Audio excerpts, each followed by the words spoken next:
commencer avec vous, Thomas Guénolé. Votre réflexion sur les partis politiques aujourd'hui, ils sont morts, et bien morts, en l'état actuel des choses pour vous?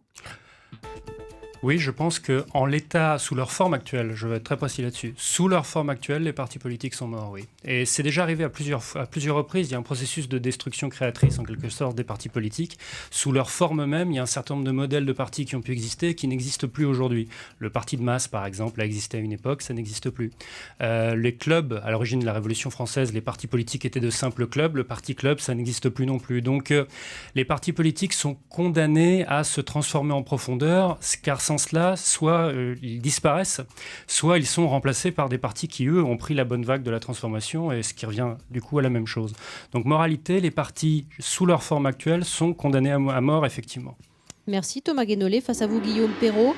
Quelle lecture faites-vous aujourd'hui de la vie dans les partis? Est-ce qu'ils sont condamnés à courte échéance, comme le dit Thomas Guénolé, à mourir? Non, ils ont beaucoup de défauts, ils sont très impopulaires, ils ne donnent pas satisfaction, ça c'est certain.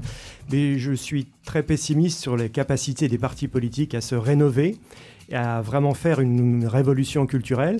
Pourquoi? Parce qu'un parti ne change jamais spontanément, il ne se remet jamais en cause de sa propre initiative. Il le fait uniquement sous pression de la société civile. Aujourd'hui, il n'y a pas de pression de la société civile, il y a un mécontentement, mais il n'y a pas de pression.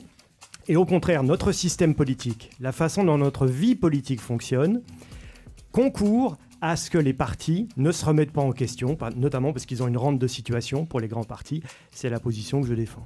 Merci beaucoup, Guillaume Perrault.